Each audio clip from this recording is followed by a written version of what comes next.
Oh god. Oh no. Oh no. She welcomed her the usual way again. I see.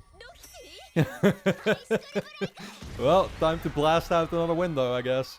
Alright, what's up everybody? We are on Season 1, Episode 18 of Mushoku Tensei, which is called Separate Journeys. That's basically how the last episode ended, right? With both Rudius and Paul going their separate ways. Even if, of course, they managed to actually mend that relationship, which was a massive shock to me. And I absolutely loved that episode. Like, I totally had not expected that the two would be repairing the falling out that they had had in the episode prior to that, right? Because for me, it kind of felt like, oh, this is the point of no return. And, you know, I didn't even necessarily see much of a future for Paul, if that makes sense. Like, I didn't see the two at least being together, which they still will not be together. That's the thing. I actually find that a very interesting choice, and I don't quite know if I understand it. You know, I guess, yeah, like, I don't know why Paul is gonna go looking, I guess, for Zenith somewhere else, right? And then Rudius now is just gonna be focused on bringing, well, yeah, bringing Eris back, even if the both of them there also realize that, like, yeah, the family's probably gone as well, right? Like, there's no telling what they're gonna encounter once they get back to Fatoa and everything, right? So that's, yeah, it's gonna be very interesting. But as far as the last episode went, like I said, absolutely loved it. I love how for once it actually gave us a glimpse of Paul's perspective there too, because I feel like that's what the entire first encounter was about between Rudius and Paul. Is like Rudius not understanding the depression that Paul had gone through, right? And it was two entirely different perspectives. Rudius just sort of very happily described all the adventures he had been on and had this super positive mindset, but it was also because he didn't realize that, like, he wasn't the only one that had suddenly gone missing, you know, in the region. Like, this had happened to a bunch of other people. The mana blast caught up, you know, like, basically created several more victims, I guess you could say. Well, several. It's a number, I think, much higher than that, right? And some people even went, like, missing in regions where they ended up getting kidnapped or whatever it was talked about, right? By, like, different tribes, I think, is what they meant. So that's what Paul has been basically up to this entire time. It's like saving a bunch of people, but then also, of course, looking for Zenith and where the others could be. Lilia, of course. So, yeah, I don't even know what what I'm getting at anymore. But the thing is, of course, that, you know, Rudius managed to, I think, well, the both of them forgave each other. That's what it came down to. That's what the most important thing was. And I love how Rudius actually related it also to something that had happened in his real life, right? Which we don't get to see a lot about his real life, but every single time that we do, I find it such a, yeah, like, well, I don't know, those moments hit extra hard to me. You get what I'm saying? And the last one in particular was a much more extensive scene where we saw this this fight he had with a friend of his, actually, right? And the friend basically told him, like, oh, I'm so jealous of you getting to play your games inside here all day and stuff. My parents would beat the hell out of me, something like that. To which Rudius, yeah, well, basically kicked him out. And didn't have the guts to ever apologize for it anymore. And the guy obviously never came back, so it was like he never saw him again. And he recognized here with Paul actually being willing to come say sorry, that, like, Paul did something that he himself never mustered up the courage for in his real life, right? So the way that it's constantly connecting the life lessons that we're getting in Mushoku Tensei's universe, right, compared to Rudius's former life, fantastic to see. Absolutely love it. But yeah, we're gonna see where we go from here. Like I said, it kind of feels like a clean slate. I mean, I don't know. It's hard to predict where we're gonna go. Yeah, as far as the future of the show now, especially because, yeah, season 1 is actually ending pretty soon, right? And I don't know. I always expect, like, oh, there's gonna be some natural cutoff points. That may not be the case at all, because I've seen plenty of animes by now that did not really have too much of a natural cutoff point, I feel, by the time that they ended particular seasons. So, you know, this is gonna be one grand adventure, right? So, like, we'll have a lot more to come, obviously, but one thing that I do wonder about, and I guess I'm kind of basing that on the thumbnail that I'm seeing already for this episode, is that I think I can see Roxy in it. And yeah, Roxy we have not heard from for a pretty long time now, definitely a couple episodes. Her and Alina Lisa and the dwarf guy What have they been up to? Are they still tracking down Rudius? Yeah, that's going to be the big question, right? With Paul out of the picture, maybe now is the time for Roxy to enter it. Who knows, right? That's what I'm eager to find out about. But guys, with that being said, I think I've done enough talking. We're going to dive into episode 18 of Mushoku Tensei. And of course, if you enjoy my reactions to this show, you can already watch the next 8 episodes straight away over on my Patreon page, which is going to be linked on top of the description. Go and check it out. Over there, we're already going to be on season 2. So you'll definitely want to make sure you check that out. Your support is, of course, very much appreciated and allows me to make these videos in the first place. And then with that being said, let's dive into episode 18. They're on horseback. I like it. Oh, dude. Yeah, the bridge like this kind of reminds me of, you know, where Rudius is from. The recent regions have not been this peaceful.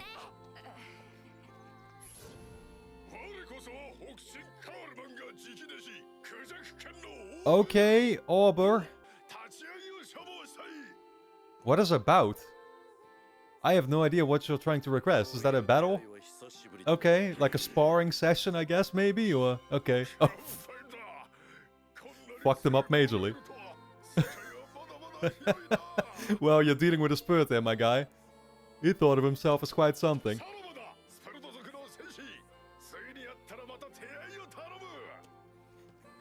I guess that's improving the reputation, though, right? He likes him. Oh my god! They're just presenting themselves like flies here. Oh, wow. Okay, this is definitely... Oh. I thought we were about to be focusing on different characters, but nope. Air is still being seasick as usual.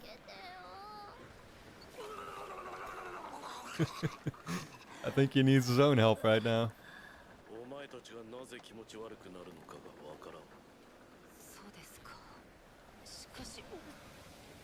I mean, I would be the exact same, dude. I have such a bad stomach. I get sick in the car already, so go figure.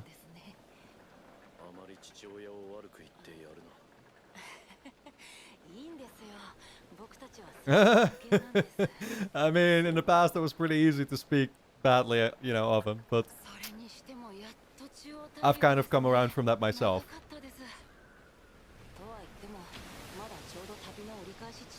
The turning points? Oh god. I think we've only had one turning point so far, and I think there's a couple more to come. Judging that based on what people told me.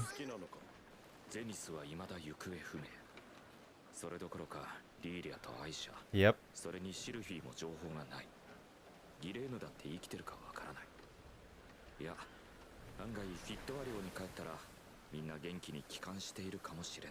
Yeah, I expect exactly that. I don't expect that outcome.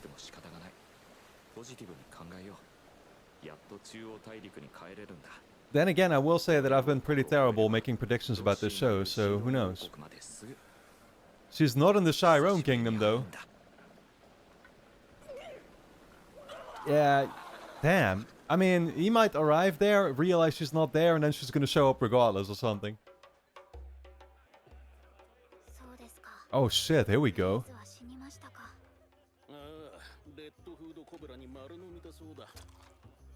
Wow, these guys.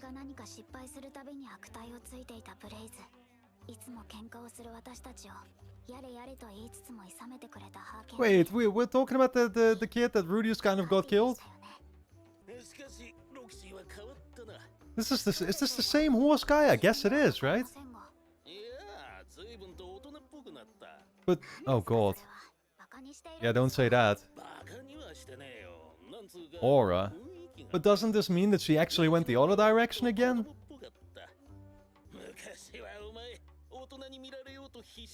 Right. That's true. I remember that even from the first couple episodes, yeah. Yeah, you'd forget, but even she, you know, it's been a few years.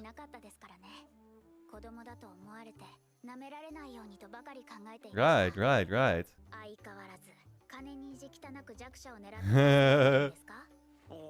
That's how I've come to know him.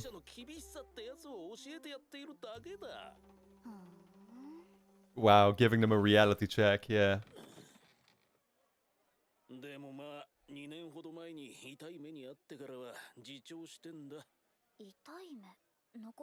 Burnt? You mean that time when a sword hacked into your face? Yeah, that time. Right, right. I remember that. Oh, shit. Whoa, whoa. Why is she showing the PTSD here? Jesus. What is that about? I mean, she clearly wasn't expecting, of course, him to bring it up, but...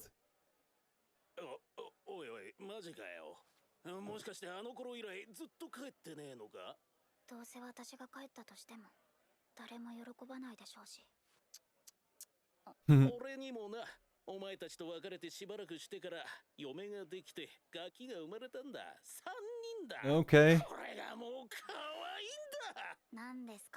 I believe it.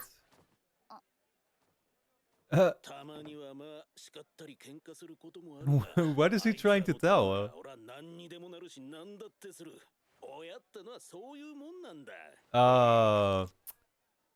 A life lesson about parents. Caring about her.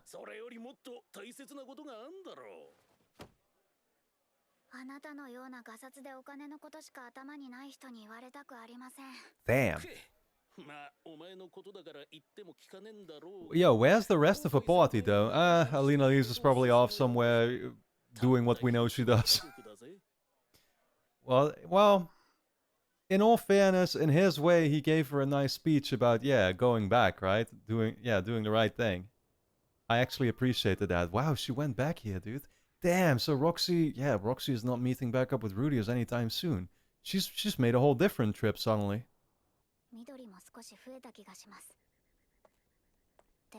I was gonna say, it seems a little quiet here, doesn't it? Okay, well, there's people still, at least.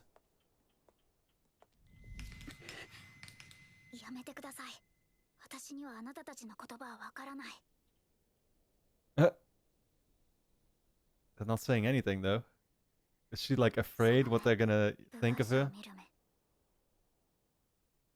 It's interesting, because it kind of reminds me of Rudius early on being so afraid of the judgment of other people, and she was the one helping him out then.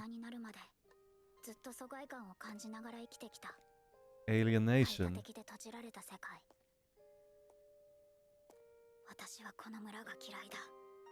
Wow. For somebody teaching Rudius to go outside and stuff, that's very interesting.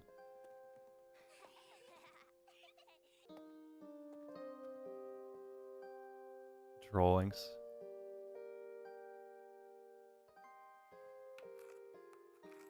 Did she make these originally? Oh shit, yo, are we going way back? Oh damn, man. I was already wondering, like, are those like carvings that would have been made a long time ago?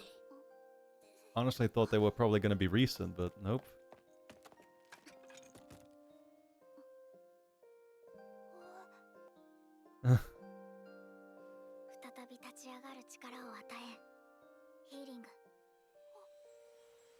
I think he'll allow it.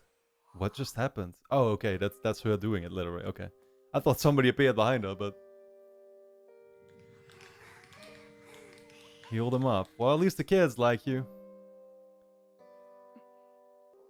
That's the thing, with the kids, there's always going to be a fresh start. They don't know you, but the grown-ups... what is actually flashing like this? Oh, she's just going to be like, get the kids away.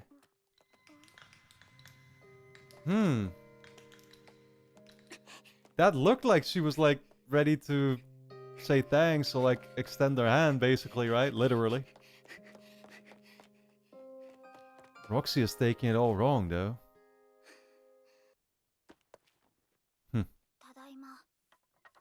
Actual home. Well, we're gonna see what this reaction is like. Oh shit.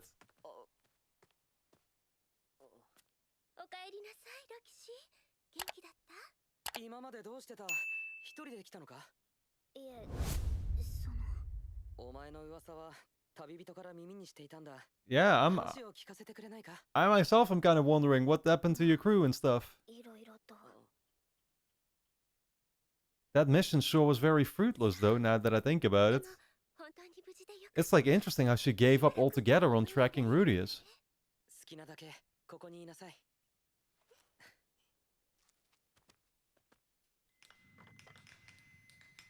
Huh, they went straight back to it. Welcome back, Roxy, I guess that's it. I don't quite, like, know if I understand what happened here. So much for the reunion. It's like she listened to the words, yeah, that the horse told her, and now she's like, well, I don't even realize why I did it. Damn, man. Yeah, you're gonna have to really show your affection now, because...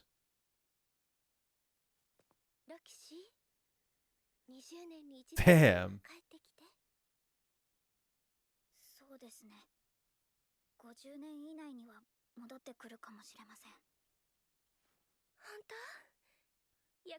I think they said that she was supposed to be already like a lot older still nonetheless, right? Even if she was still a kid, basically, early on. But at that point, she was already like a pretty high age number, nonetheless, for our standards, right? Wow.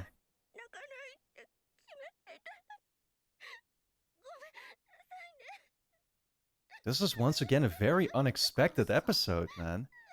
I still don't even know really what to make of it all. Is that a doll of her, basically? Oh, she used to have it herself. As her mom was reading her stories.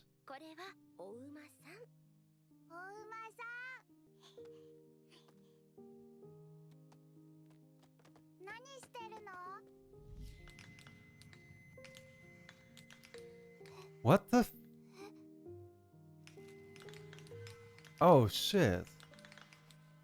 Yo, what's with the constant, like, I don't even know how to describe it. Flashes.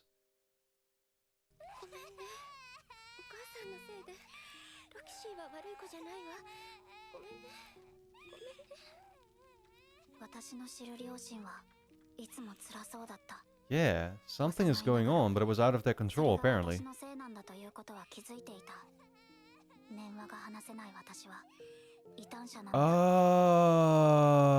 Oh, dude, that's the whole thing.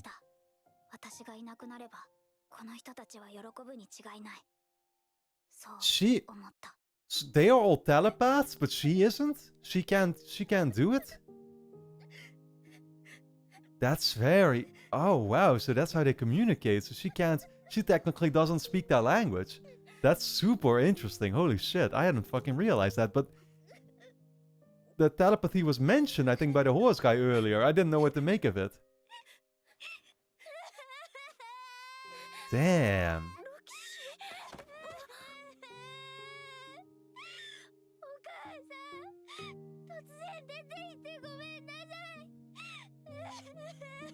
Wow.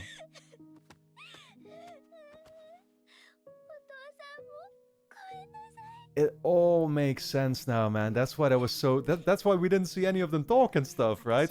Jesus Christ, how was I not aware of it? Well, I don't think I could have been aware of it, but...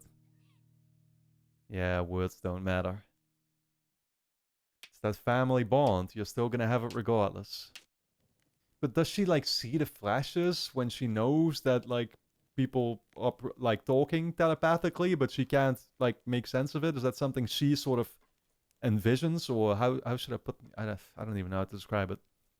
Like, is she still aware that people are communicating? I mean, I guess you always are with these people. Like, if you're standing in front of them, they're communicating, right? So...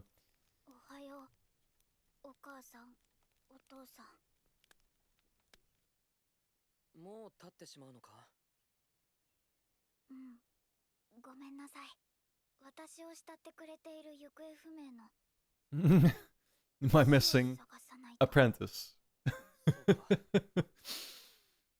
Future husband. Well, I don't know. She's got competition.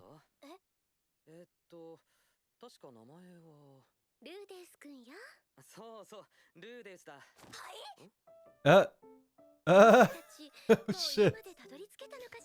Oh shit, yeah, they've seen them. Yep, Eris.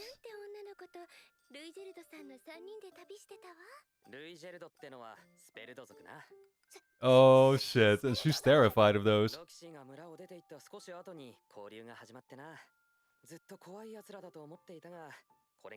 He turned out to be quite nice. I don't think she's willing to accept that truth though. Not quite yet until she sees it with her own eyes.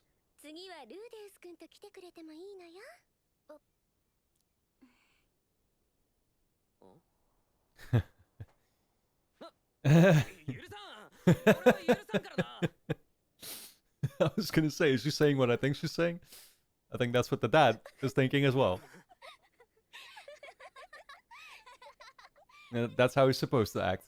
Overly protective.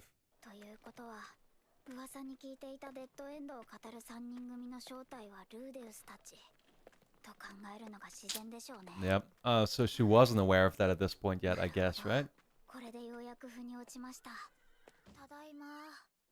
Oh god. Oh no. Oh no. She welcomed. She welcomed her the usual way again. I see. Well, time to blast out another window, I guess.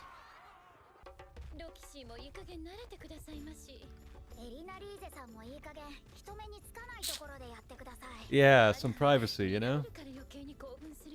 I'm sure it does. The dwarf is like, why the hell don't I get to join in every single time?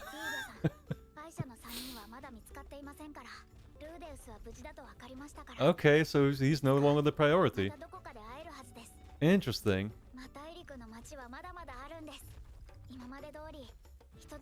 Man, so yeah, these others are just gonna keep going on that quest to try and, you know, find the rest. I see. Wow. Interesting to get this perspective. Alright guys, well, don't forget to subscribe to the channel, hit the notification bell, and of course you can watch my reactions to the next 8 episodes straight away over on my Patreon page, which is going to be linked on top of the description. Go and check it out.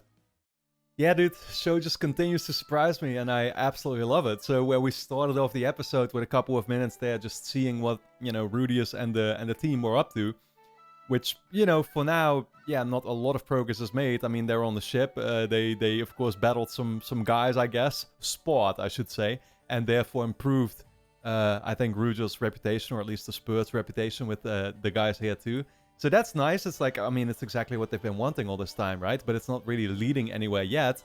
Yeah, the vast majority of the episode suddenly gives us the perspective of Roxy, and I was already a little bit sort of thrown off guard by the fact that, you know, it sucks so much because she was so close to meeting back up with Rudius, and then it never happened. And now we see that, like, yeah, they once again went sort of, well, I guess they didn't even necessarily go other directions. It's just that Roxy has been consistently staying in this other place, right? Still. And they've just been kind of scouring around there, I guess, for the most part. Met the horse guy, who of course we've met. It's nice to see that even the horse guy, who of course started off a little bit sort of antagonistic, seems to be on the right path with his family and stuff. That was good to see. But then, yeah, the big mystery basically by the second half of that episode was like just understanding what the hell was going on with Roxy and her family, and why there was this awkward dynamic between them and between her and everybody else in the city, basically, right, or the town, or whatever you want to call it. Why I couldn't make sense of it, you know? Why is it that your that your sort of reputation with these people is so broken? Because I couldn't really find a reason for it, especially with how technically, well, yeah, I wouldn't say necessarily outgoing. I mean, she is an outgoing personality. She's not like an explosive, super extrovert personality or something, but she's still outgoing, right? Like, she goes to all kinds of places, meets all kinds of people. Why did she have such a problem with the people in her own tribe? Very hard for me to tell initially, but now it starts making all the more sense with her mentioning how she doesn't have those telepathic abilities, I guess. Like, is that something just in her nature? She was born that way, and that's why she can't do it, or how does that work? I still don't, like, I'm trying to really understand the specifics of it all. I'm trying to understand what the show is trying to make clear by her seeing those kinds of flashes and stuff when she looks at the people. Like, is she genuinely picking up on signals that they are communicating with her, but she can't make sense of them, she can't interpret them? Or what was that about, right? Like, it could also have been something that's meant to be more figuratively, and, yeah, that, again, I'm not able to really make sense of, I guess, then, for some reason. But, yeah, it makes sense. It makes sense though. She feels like an outcast, therefore. She feels like it, and so she is, basically, right? And as much as her parents, I mean, it's nice that her parents still ended up showing the affection by the end. And of course, she says it herself, like, you don't need, I don't know exactly how she worded it anymore, but like, you don't need communication to understand these things, right? These things are universal, and it's always going to be that way with family, basically, right? The horse guy even said that because it's exactly the reason why she did end up going there, even though there was a point a little bit later on where she was immediately sort of like questioning or already coming back from that decision, being like, I don't know why I came here. But then I think she realized it again afterwards. So all in all, fantastic episode, and gave us a bit more of a, look into Roxy's journey, right? And like, yeah, a look that I much appreciated, and that suddenly clears up a couple of things here. And so I will say that, like, it's going to be interesting now to see if we actually get to, track both Roxy and Paul still. Maybe later on, or this season or something, but like, their angles, they're both doing the same thing in different parts now, and Rudius is going his own way. It seems like we're, obviously, I mean, Rudius is our protagonist, so we're going to get the main focus on him, clearly. But I wonder if there's still going to be reasons to check back with Roxy and Paul then, or whenever this massive sort of reunion is actually going to happen, that we see everybody together again, right? That's going to be the big question. It's kind of crazy thinking back to the first couple episodes, how everybody has gotten so separated, over the course of this season, basically, this journey, right? So yeah, guys, with that being said, I hope you all enjoyed my reaction and review to episode 18 of Mushoku Tensei. If you did, then of course you can watch the next 8 episodes straight away over on my Patreon page, which is going to be linked on top of the description. Over there, we're already going to be on Season 2, so make sure you go and check it out. Your support is very much appreciated and allows me to make these videos in the first place. And then with that being said, I want to thank you all a lot for tuning in, and I look forward to seeing you back in the next episode.